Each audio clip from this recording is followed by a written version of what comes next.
Thank you for listening to Lone Star Community Radio. This program was broadcasted and recorded live from the LSCR studios in downtown Conroe, Texas.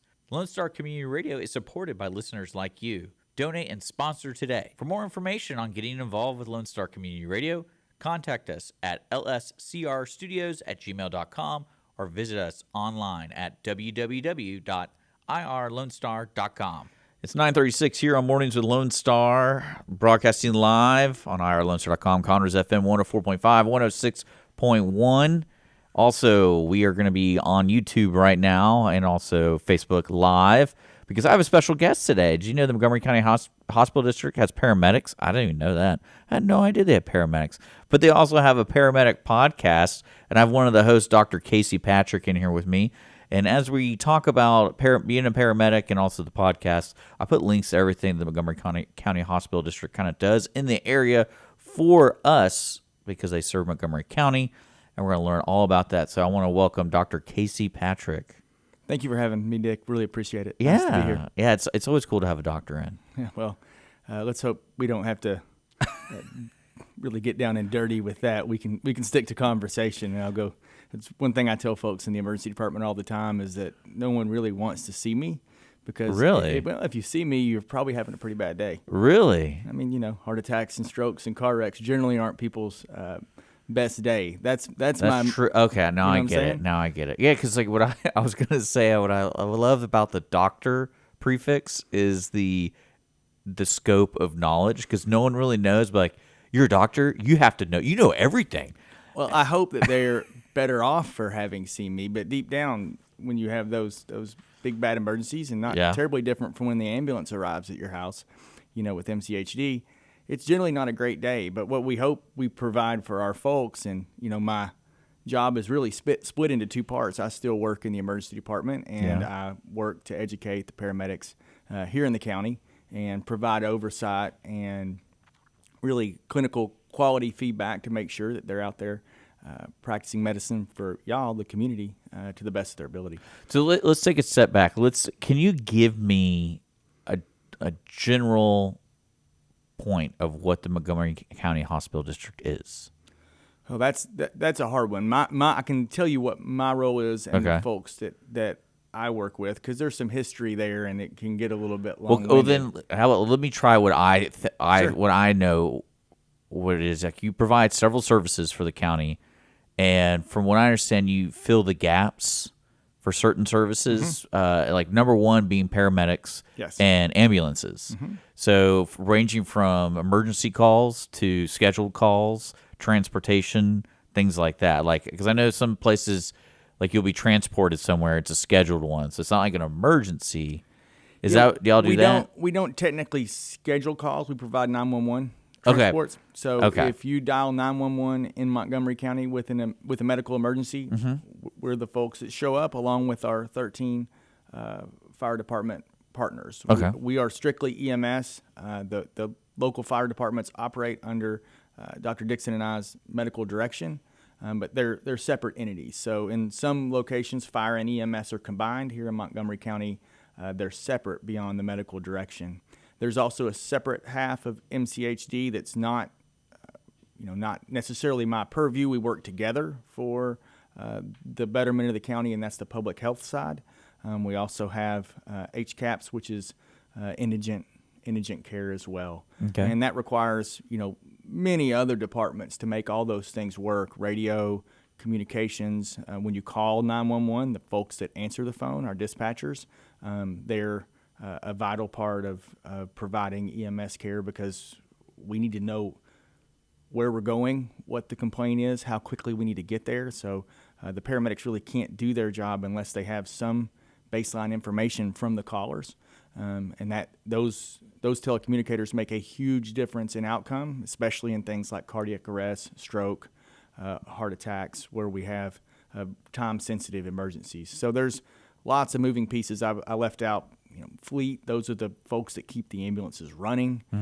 There's, as with any organization today, there's IT and, cybersecurity, and it's a big part of our organization. And so the end goal is for us to provide 911 care to the county so that when you have an emergency and you call an ambulance, we show up with the right resource at the right time and are able to deliver care appropriately. Yeah, because that whole world is, like you said, a lot of people don't know about until they need it, and then usually it's a bad day for those people. And I've listened to a couple episodes of your podcast, and it's very descriptive. It really gets down, because I was like, this is kind of interesting, but then y'all started talking, like, are they talking to other medics too? I feel like that's what the show is really for when y'all get into the nitty gritty of it. So, yeah, to talk about the podcast specifically, my role, I've been with the hospital district now for almost 7 years, and as an emergency physician with EMS specialization, my, I guess, area of emphasis is education. It's to try to reach our paramedics, and they're it's a very educational show for sure. Yeah, and it's a wide, varied group of folks. I mean, from age standpoint, from past experience standpoint, from an education standpoint, it's really not just a one size fits all thing. We really have to try to tailor to adult learning. And so when I started, we sort of went old school with lectures in a classroom with chairs on a scheduled day with some PowerPoint slides, and said, hey, we've got this guy, Dr. Patrick. He's our new assistant medical director. He's going to provide some new educational options for y'all. And put a ton of work into it, went out, polled the medics, say, hey, what do you want to hear about that you're not hearing about? What can we add educationally? And the reception was tepid at best. We really didn't have the numbers in the seats that we wanted to justify the work that went in on the back. And over 6 months, a year, it got continually frustrating, and not frustrated at the medics, just frustrated that I knew that we weren't maximizing our goals. We weren't, our reach wasn't what we wanted it to be. We had the same 20 or 25 medics that showed up each month, and there's 200 of them out there working for us. So when you're talking about 10 or 15% reach, the return on the investment's not great there. And I hopped in my car one day to head home from the office, and I had started one of my podcasts on my phone before I got to the office, and finally it clicked. If it's Tuesday and I don't have an ER shift and I'm not working in the office at MCHD, the last place I'm going to go on my day off is to sit in a voluntary lecture in a chair, especially when you consider that we serve 1,100 square miles. We're the size of Rhode Island here in Montgomery County, and a lot of our medics live, some of them live downtown in Houston, some of them live in College Station that work in the west side of the county. So not everybody even lives in county. So they're not going to drive to administration on the South Loop for a 90-minute lecture. That's just not an efficient use of their time. And it made me realize that I don't consume my continuing education, and I do the same that our medics do. Medicine's always changing and evolving, so you have to stay up to date. But I do it with podcasts. There's several emergency medicine-based podcasts that have existed out there for several years that have huge followings. So I went back in the office the next day and sat down with our clinical chief and the medical director and some of the leadership team, and I said, I've got an idea. It's crazy. And this was 2018, probably 2017, 2018. I said, we need to do a podcast. I said, we can reach the medics where they are on their commute. They've all got 20 or 30 minute drives to work. Let's keep the episodes nice and bite-sized, and let's make this a way to where the medical directors can talk to the paramedics efficiently. So we don't have to go out and talk to each one. We don't have to have a 90-minute lecture where you have to come sit in this chair.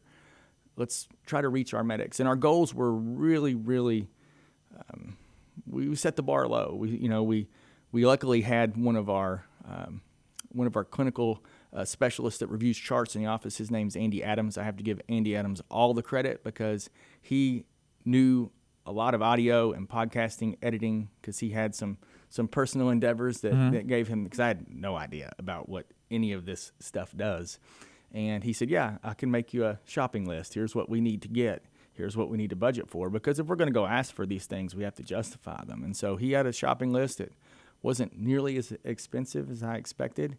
And sure enough, we were off and running in, I guess, April of 2018, 2019, somewhere around in there. We just celebrated our 4th birthday. We started with 2 episodes a month, and our goal was entirely to have a paramedic-centered podcast where I and the rest of the clinical team, Dr. Dickson, were talking directly to our MCHD medics and really ground-based paramedics, not flight medics on a helicopter, really 911 system-focused medics, not medics that were doing transfers of patients, but you call 911, we show up, here's the topics we're going to talk about. And it's really exploded in popularity beyond what we ever dreamt to start.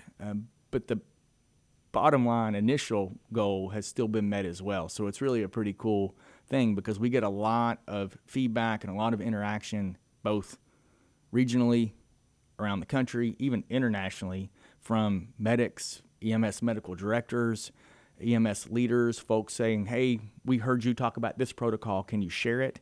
But the best part for me still is that when I'm walking in the office or when I'm working in the emergency department or I'm out in the field with our medics, I love more than anything when our medics say, hey, I listened to the podcast about X, Y, or Z, and I had this patient the other day. Let's talk about it. Because that's really the goal, was to try to have that jumping off point to talk about medicine with our paramedics and then to educate from there. So it's been really, professionally for me, a very fulfilling and, I could take a lot of pride in what we've put out. We put out 2 episodes per month for the first 4 years.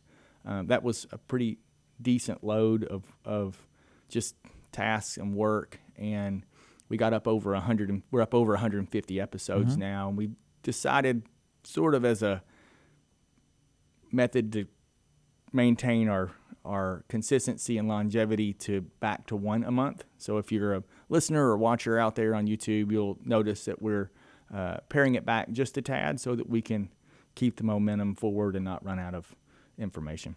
Yeah, because I know I put the link to the YouTube channel for the I guess the Montgomery County Hospital District, but it also has the podcast on there because there is a video version of the podcast, and it's that's what I've been listening to, and it's interesting because y'all do talk about firsthand cases that are real and the dynamics that happen in that specific case, because not every case is the same.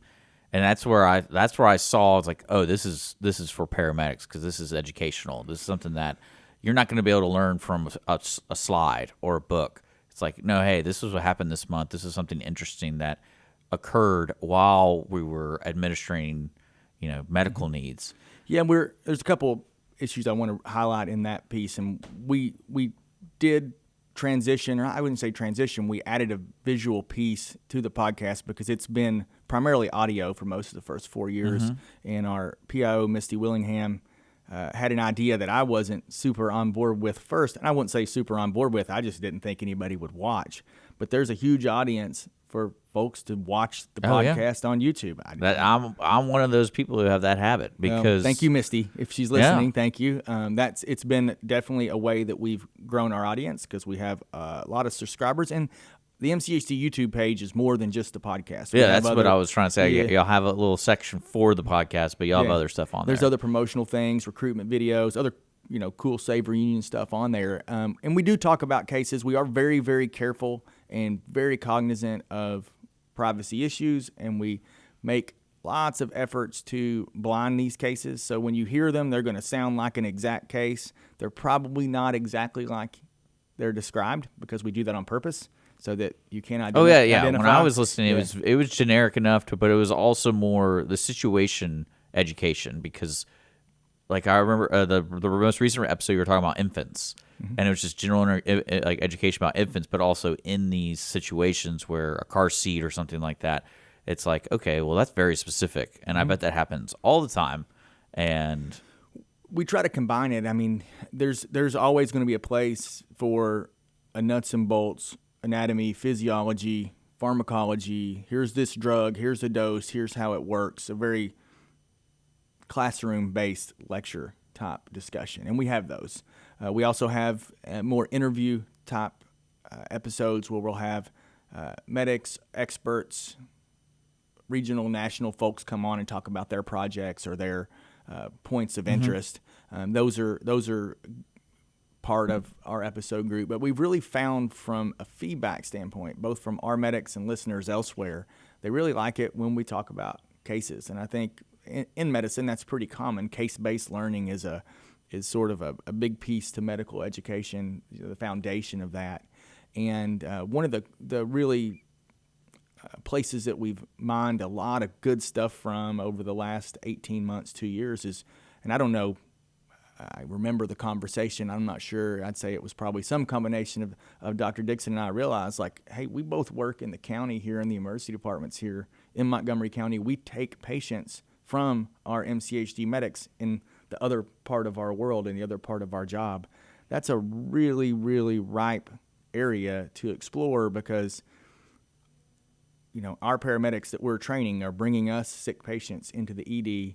We're getting that patient changeover. We're taking over that patient and then assuming care for the next 60, 90 minutes, 2 hours, and we get the lab results. We get the x-rays and the CAT scans and all the things that the paramedics wonder about, because that's the sort of the holy grail for all of us in emergency medicine is the paramedics bring the patients to us and wonder, hey, what happened? How'd they do? Mm-hmm. Well, when I admit the patient to the trauma surgeon as an emergency physician, I also wonder, hey, how'd that person do? And so what we've tried to do with our cases is to extend that continuum of care. So, hey, here's what the medic saw. Here's what we saw when we took over. Let's talk with the listeners about how that affected the patient's care all the way through. And we try to talk about the big topics: traumas, strokes, heart attacks, special populations like pediatrics and infants and neonates. Those are high risk. We try to hit things that are. We also have, the dynamics of the county too, because you have the lake, and I imagine there's a lot of 911 calls on the lake over the year. And then you also have the rural areas where people are working outside or working with heavy machinery, and especially all the, I don't know what to call it, not construction jobs, but kind of like warehouse jobs. And that's a perfect lead in. That's where I was going to go. Like, time of year is really, really big for us. So this last week, we were involved with some heat emergency education over at Joe's Italian with our crews and our fire department partners, our law enforcement partners. So we try to make it. How'd you fit in that parking lot? Well, it was hot. I think I was so sweaty it just like squeezed in with the just like extra grease. But we try to make it relevant. So if there's a measles outbreak, we may talk about measles, and we've done that in the past. With COVID, we did a lot of, as that fluctuated and rode the roller coaster of the pandemic, we tried our best to give our medics and the public who are listening as much best evidence we had on that day, which was difficult. I don't really want to go back there. Yeah, we don't have to talk about that. What I'm more curious about is, because you guys been around, I want to say for over 2 decades, right? Yep. And it was something that, because it always was something that a lot of people who moved to the area or have been living in the area had no idea what it is. They're like, what is the Montgomery County Hospital District? What? Because I only understood it's an ambulance. That's what it is. Well, it encompasses EMS, it encompasses public health, and it encompasses HCAPS, which is the indigent, basically health insurance, health assistance program. My piece is within EMS, so that's part of it. So let's talk about that, because that's what I think, especially what the podcast is about. So when it comes to handling a 911 call and handling the situation, say, unfortunately, knock on wood, like my mother has an emergency, as a bystander, you just step out of the way? Or is there anything you would kind of suggest people, like, hey, before they arrive, make sure the area is clear? That's what that's the magic that our dispatchers in our alarm center, that's the magic that they work. So when you call them, they will ask you very specific questions. Those questions are for very specific reasons, to try to gauge severity and acuity so that we can route calls appropriately. Every 911 call is not the same. Not everyone receives the same amount of acuity. From, do you get an ambulance? Do you get an ambulance and the fire department? How many fire department apparatus do you get? Are the lights and the sirens on when they arrive? And all those decisions are made as they're asking you those questions. those switches flip or don't flip based on what you say, and they're going to tell you those things actually. Yeah, because that's one of my biggest fears is to call 911. Yep, and you're kind of like, what is an emergency? And they are absolute pros at managing us when because I would be the same way. That's the worst day of your life. You have to call 911, and it's your mom. And so what they do is they are experts at calmly and, in a professional manner, kind of pulling you back from that emotion. And hey, we've got to concentrate on what's best for your mom.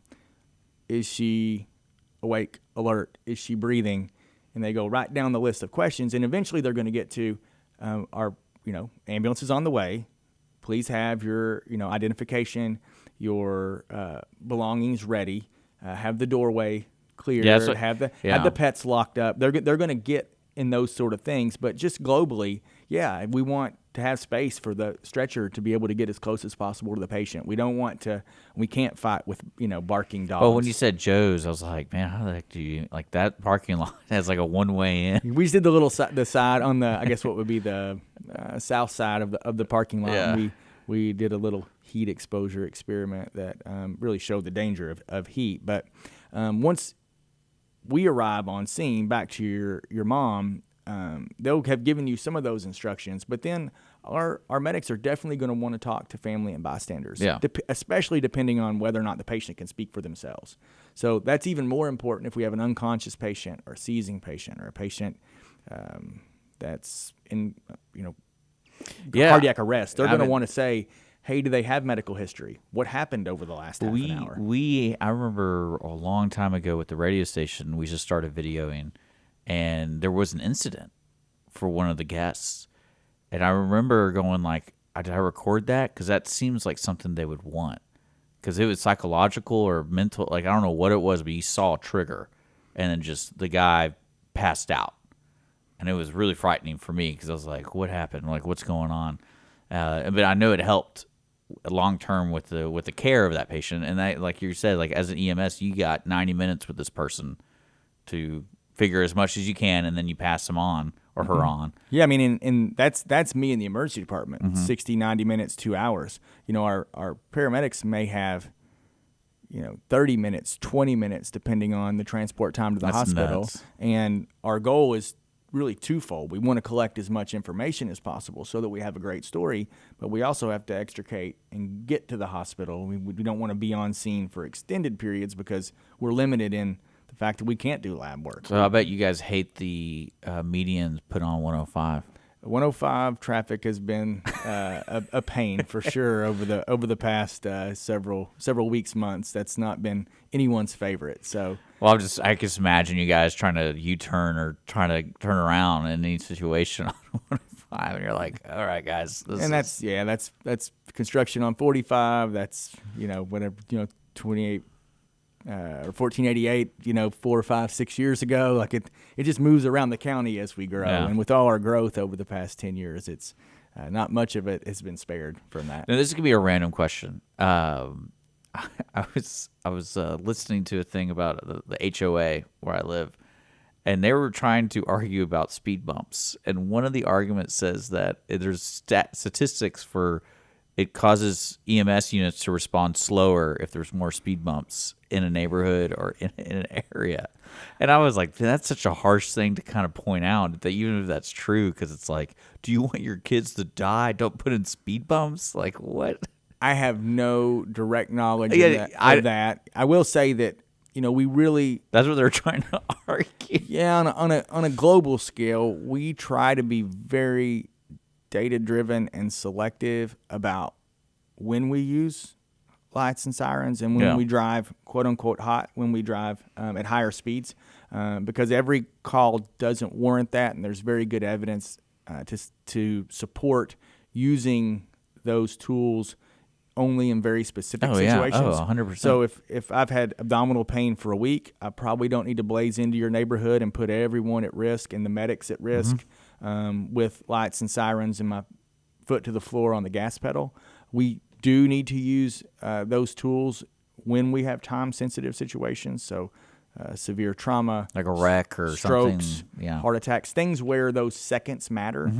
even in most emergencies, seconds don't matter. And what we found is when we use lights and sirens and the pedal to the metal, we gain about 90 seconds is what you gain as a patient. So that's in areas our size with our traffic flow. So in a urban suburban environment, we gain somewhere in the neighborhood of 90 seconds. So we have to really think, if we're going to do those high risk, high speed, noisy maneuvers, we need to make it in situations where 90 seconds counts. And that's not quite as often as we've thought classically in the EMS world. Well, I'm sitting here talking to Dr. Casey Patrick. He's from the Montgomery County Hospital District. Unfortunately, it's 10 o'clock. We got our Audience of One show that needs to air. So I appreciate you coming in, letting everyone know about the podcast, about y'all's services in the area, especially with how important that education is for your medics. And it sounds really sounds like a cool podcast because I listened to it. I encourage people to check it out. I did put links for everything that the Montgomery County Hospital District does here for the county.